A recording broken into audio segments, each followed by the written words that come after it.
सो आज हम लोग जानेंगे कि आखिर एंटीबायोटिक्स क्या होती है। एंटीबायोटिक्स वो मेडिसिन होती है जो सिर्फ और सिर्फ बैक्टीरियल डिजीज पे ही काम करती है। अब एंटीबायोटिक्स आखिर डिस्कवर कैसे करे गए? एंटीबायोटिक्स 1928 में अलेक्जेंडर फ्लेमिंग ने डिस्कवर करे थे। अब ये डिस्कवर कैसे हुए?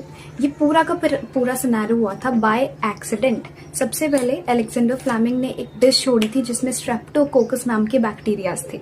आफ्टर सम टाइम, कई टाइम बाद या फिर उनके वेकेशंस के बाद जब वो वापस लैब विजिट करते हैं तो उसी पेट्री डिश में उन्होंने नोटिस करा कि अब वहां पर एक मोल्ड ग्रो कर चुका है जिसका नाम था पेनिसिलियम नोटाटम।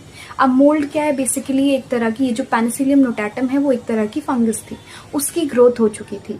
उसके बाद जब उसकी रिसर्च करी गई, उस डिश की रिसर्च करी गई जिस बैक्टीरियल डिश पे ये मोल्ड आ गया था, देखा गया वो बैक्टीरिया पूरी की पूरी तरह से गायब हो चुका है।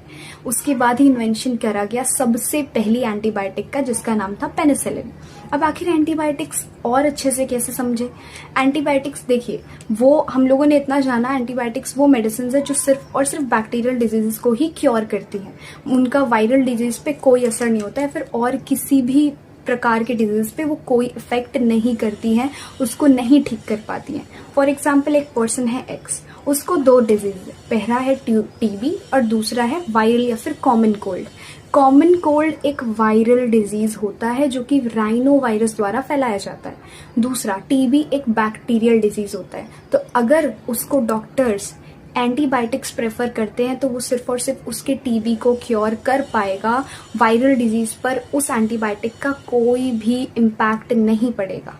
ठीक है, तो एंटीबायोटिक्स वही मेडिसिन होती है जो सिर्फ और सिर्फ बैक्टीरियल डिजीज पर काम करेंगी और किसी डिजीज पे वो काम नहीं करती है। आज के लिए इतना ही। Thank you. अब नेक्स्ट वीडियो में हम लोग जानेंगे वैक्सीनेशन के बारे में कि आखिर